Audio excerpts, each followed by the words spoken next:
नुसता इकडचा शब्द तिकडे गेला तरी प्रचंड गोंधळ निर्माण होतात आणि ते निस्तरता निस्तरता नाकी 9 येतात.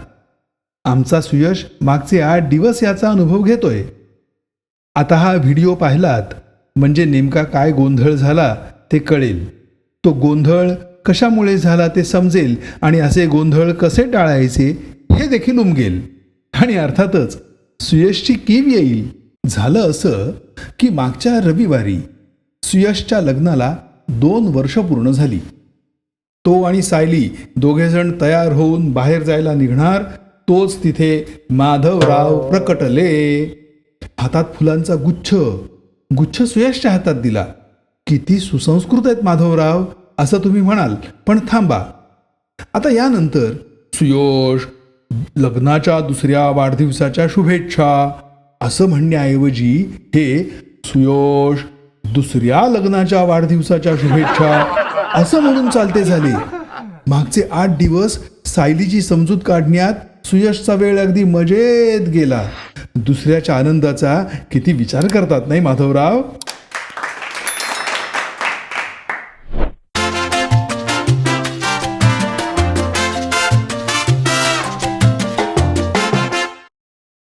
काही माणसं मिरवण्यात अगदी तज्ज्ञ असतात.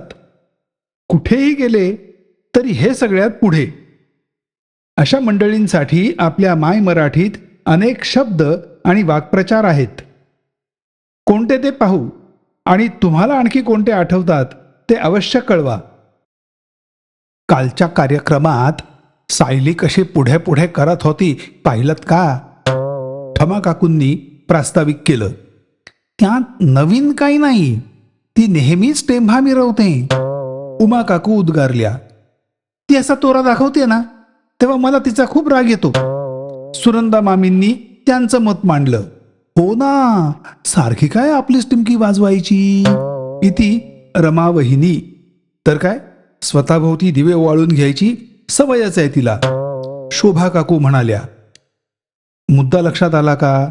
महिला मंडळात चालणाऱ्या कुटाळक्यांकडे दुर्लक्ष करा. भाषेची श्रीमंती बघा, भाषेची श्रीमंती. पुढे पुढे करणं काय, टेंभा मिरवणं काय, तोरा दाखवणं काय, आपलीच टिमकी वाजवणं काय, स्वतः भोवती दिवे ओवाळणं काय, हे सगळे शब्द साधारणपणे एकच भावना व्यक्त करतात. अर्थात प्रत्येकाच्या अर्थाची छटा निराळी, पण साधारण अर्थ तोच. हे खरं शब्दवैभव. आणि ही यादी केवळ नमुन्यापुरती आहे बरं का. हीच भावना व्यक्त करणारे असे आणखीही शब्द आणि वाक्प्रचार आहेत. तुम्हाला कोणते आठवतात अवश्य सांगा. घेऊ दे सगळ्यांनाच आनंद.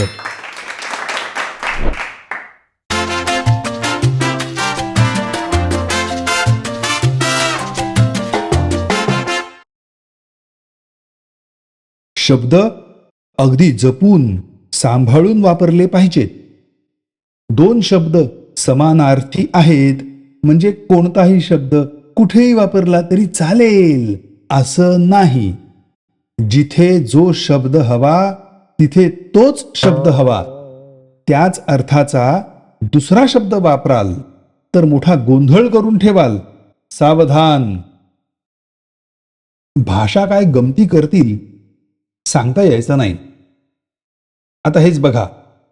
तोंड आणि थोबाड हे समानार्थी शब्द आहेत. कबूल? बरं. तोंडही फुटतं आणि थोबाडही फुटतं. कबूल? बरं. पण तोंड फुटलं आणि थोबाड फुटलं यांचे अर्थ किती वेगवेगळे होतात. तोंड फुटलं म्हणजे कशाची तरी एखादा विषय म्हणा, वाद म्हणा, चर्चा म्हणा, कशाची तरी सुरुवात झाली. उदाहरण द्यायचं तर माधवरावांनी खर्चाचा विषय काढला आणि वादाला तोंड फुटलं. किंवा माधवरावांचा जामानिमा पाहून वेशभूषा या वेगळ्याच विषयाला तोंड फुटलं. आणि याउलट थोबाड फुटलं म्हणजे अपघात तरी झाला नाहीतर अपमान तरी. तात्पर्य काय तर शब्द सांभाळून वापरले पाहिजेत, नाहीतर क्षणात अगदी अर्थाचा अनर्थ होऊ शकतो.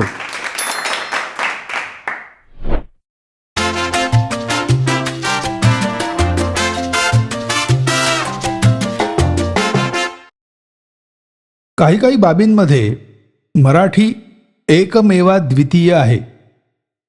आपल्या मराठीत अशा अनेक गोष्टी आहेत ज्या अन्य भाषांमध्ये नाहीत.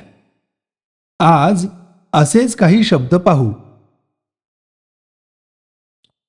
यंदा खूप उकडतंय, त्या मानाने गुदस्ता हवा बरी होती, आणि तिगस्ता तर अगदी मे महिन्यापर्यंत रात्री झोपताना पांघरून घ्यावं लागत होतं. मुद्दा लक्षात आला? या वर्षी, गेल्या वर्षी आणि गेल्याच्या गेल्या वर्षी अशा 3 वर्षांसाठी आपल्या मराठीत 3 स्वतंत्र शब्द आहेत. यंदा म्हणजे या वर्षी, गुदस्ता म्हणजे गेल्या वर्षी, आणि तिगस्ता म्हणजे गेल्याच्या गेल्या वर्षी. गंमत बघा, 2 किंवा 3 शब्दांच्या जागी एक शब्द, म्हणजे शॉर्टकट, फटाफट. या 3 वर्षांसाठी असे 3 स्वतंत्र शब्द असणारी मराठी ही एकमेव भाषा आहे, निदान आमच्या माहितीत तरी. पण भाषेचं हे वैभव, ही समृद्धी राखणं, जोपासणं ही आपली जबाबदारी आहे. त्यासाठी फार काही करायला नको. हे असे शब्द वापरात ठेवायचे की झालं काम. चला तर मग, यातला जो आवडेल तो शब्द घेऊन एखादं वाक्य इथे कमेंटमध्ये लिहा. घेऊ दे सगळ्यांनाच आनंद.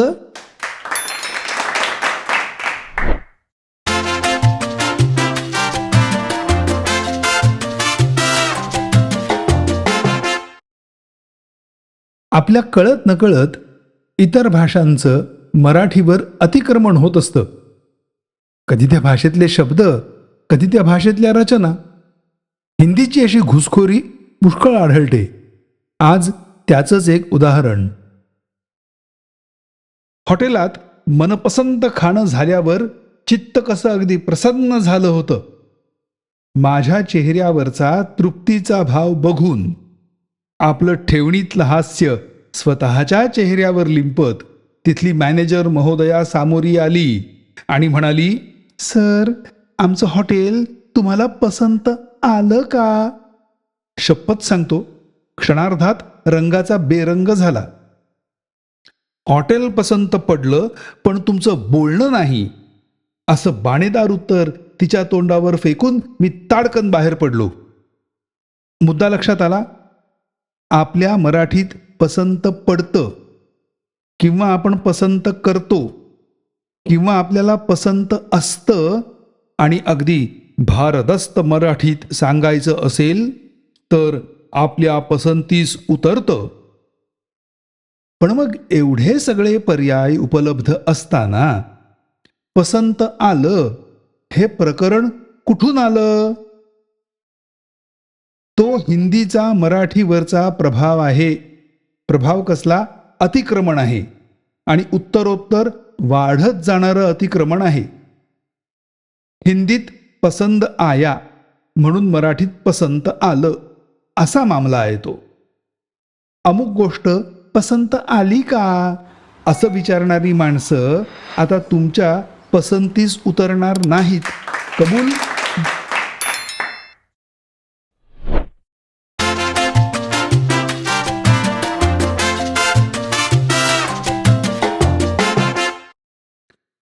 वरवर पाहता अनुस्वार म्हणजे एक एवढंसं टिंब. त्याचा काय एवढा विचार करायचा? पण एक छोटंसं टिंब जेव्हा अक्षरावर स्वार होतं तेव्हा त्याचा अनुस्वार होतो, आणि तो शब्दाचा अर्थ पार बदलून टाकतो. आता ही वाक्य पहा. शेतात पुरेसं खत टाकता आलं नाही याची शेतकऱ्याला खंत वाटली.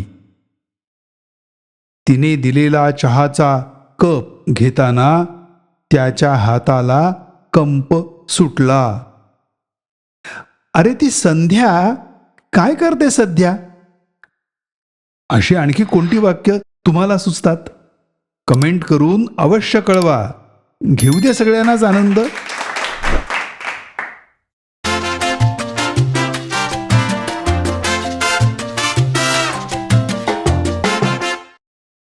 तसं पाहिलं तर अगदी क्षुल्लक गोष्ट आहे.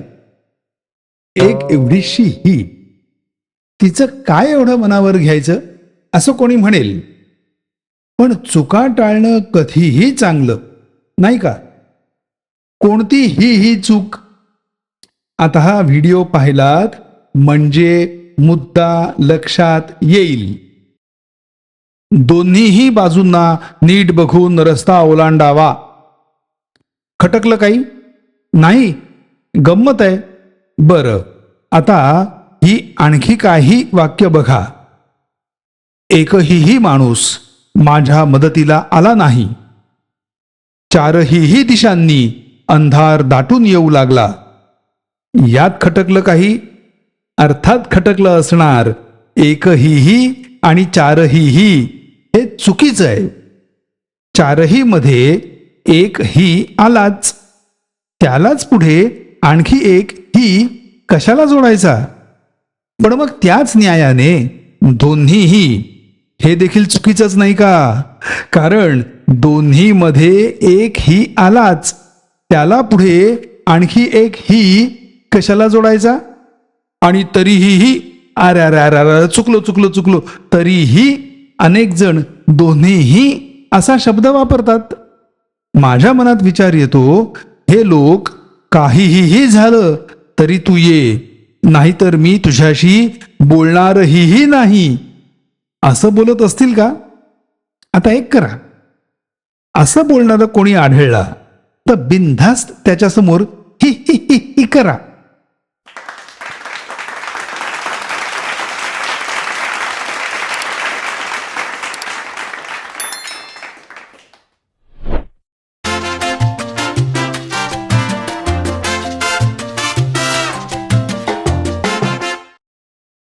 वस्तू वापरात आहे पण शब्द विस्मरणात गेला, ही सर्वात दुर्दैवी अवस्था. स्वयंपाकघरातल्या अनेक भांड्यांची हीच गत झाली आहे. आज असाच एक शब्द, ओघराळ म्हणजे काय असं जर कोणी तुम्हाला विचारलं तर त्याला फक्कडसा चहा पाजा. हॉटेलातला नाही, घरचा तर नाहीच नाही, चक्क चहाच्या दुकानातला, अगदी अस्सल आणि एकदम फक्कड. पण हे चहाचं दुकान कसं पाहिजे? त्यात फर्र आवाज करणारा किंवा स्टो म्हणा हवं तर असला पाहिजे. त्याच्यावर जाडजूड पितळी पातेलं असलं पाहिजे. त्यात खळखळ उकळणारं पाणी असलं पाहिजे. त्यात चहा पडला की सुगंध दरवळला पाहिजे. त्यात दूध आणि साखर पडली की तो वास आणखी जीवघेणा झाला पाहिजे. मग पितळी खलबत्त्यात कुटलेले मसाले त्यात पडले पाहिजेत आणि गंधांचा नुसता कल्लोळ उठला पाहिजे. आता या द्रावणाला उकळी फुटली की ती ढवळण्यासाठी तो इसम जे लांब दांड्याचं डावसदृश उपकरण वापरतो ते ओघराळं. एखाद्या चंबूला मागे लांब दांडी लावावी तसं दिसतं ते. पूर्वी पंक्तींमधून आमटी मठ्ठा वगैरे वाढण्यासाठी या उपकरणाचा वापर होई. आजही अनेक घरांमधून ओघराळी असतात, पण हा शब्द मात्र आपण विसरू लागलो आहोत. त्याचं स्मरण करून द्यायचं होतं एवढंच. ओघराळ्याचा एखादा फोटो असेल तुमच्याकडे तर तो टाका कमेंटमध्ये. आणि तो नसेल तर काय, मारा चक्कर चहाच्या दुकानात, एक कडक स्पेशल कटिंग प्या आणि राहिलंच लक्षात तर त्या ओघराळ्याचा फोटोही काढा.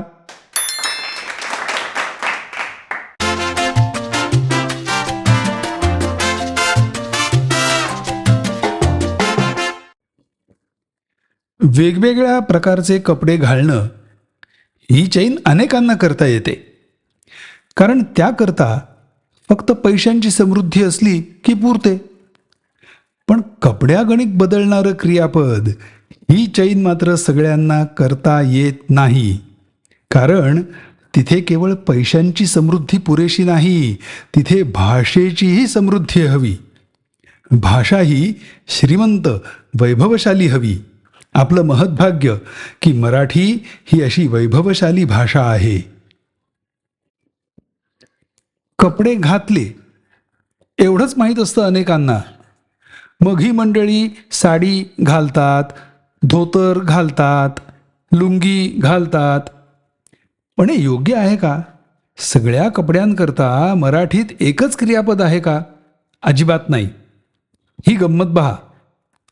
लग्नात नवरी मुलगी साडी नेसते, वर शेला पांघरते. लग्न लावणारे गुरुजी धोतर नेसतात, मुलीचे वडील सोवळं नेसतात आणि खांद्यावर उपरणं घेतात. लग्नाला आलेले पाहुणे फेटा बांधतात आणि अचानक एकदम रुबाबदार दिसू लागतात. फेट्यावरून आठवलं, पूर्वी अनेक जण मुंडासं किंवा पागोटं बांधायचे. आता ती पद्धत गेली. असो, महात्मा गांधी फक्त पंचा नेसून इंग्लंडच्या राणीला भेटायला गेले होते. गेला तो काळ. हल्ली घरी असताना नुसती लुंगी गुंडाळून बसलेली मंडळी नाक्यावरच्या वाण्याकडे जायचं तरी शर्ट अडकवून, पॅन्ट चढवून, केसांवरून कंगवा फिरवून जातात. आणि हो, मुंजीत बटू लंगोटी नेसतो, पुढे लंगोट नेसतो किंवा बांधतो आणि ऑफिसात जाऊ लागला की कंठ लंगोट म्हणजे टाय बांधू लागतो. आता याखेरीज बाकीचे सगळे कपडे घालायचे असतात. Shirt, pant, half pant, salwar, kameez, jacket, suit, सदरा, लेंगा, विजार, पायजमा, पगडी सगळं सगळं घालायचं. एवढंच कशाला, टोपीही घालायची, पण ती आपली आपल्याला. आणि इतरांना टोप्या घालणाऱ्यांपासून शक्य तितकं दूरच राहायचं. काय आला मुद्दा लक्षात?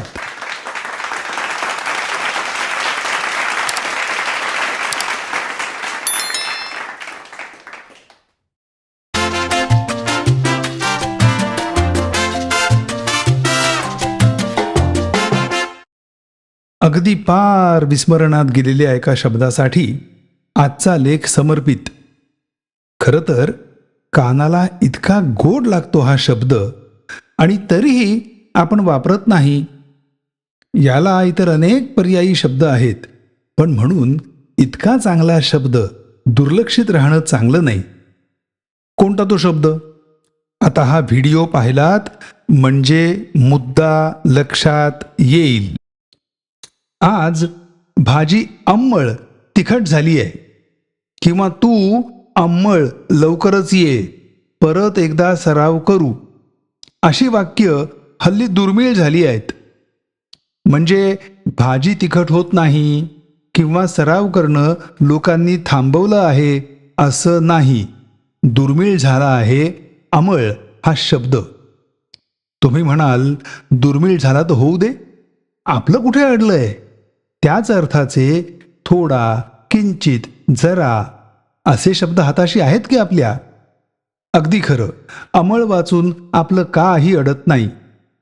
पण असा गोड शब्द वापरला तर भाषेला वेगळीच खुमारी येते हे निश्चित. आणि म्हणून तो विस्मरणात गेल्याचं वाईट वाटतं. या शब्दाची एक गंमत म्हणजे उच्चारताना हा काहीसा अंमळ असा उच्चारला जातो. अर्थात त्या अनुस्वाराचा उच्चार अर्धवट होतो, पूर्ण नाही. असो, अंमळचा एक नातलग आहे, अंमळसा. अंमळसा म्हणजे थोडासा, जरासा, किंचितसा. हा देखील फारसा दिसत नाही हल्ली. अंमळसापासून अंमळशाने हा शब्द तयार होतो आणि याचा अर्थ थोड्या वेळाने असा होतो. म्हणजे हा चक्क शॉर्टकट फटाफट आहे. थोड्या वेळाने असे दोन शब्द वापरण्यापेक्षा अंमळशाने म्हटलं की झालं काम. आता तुम्हा सर्वांना एक विनंती आहे. हा व्हिडिओ पाहताच आहात तर अंमळ इथेच थांबा. इथले इतर व्हिडिओही पहा, मजा येईल तुम्हाला. तुमची बाकीची कामं अंमळशाने केलीत तरी चालेल.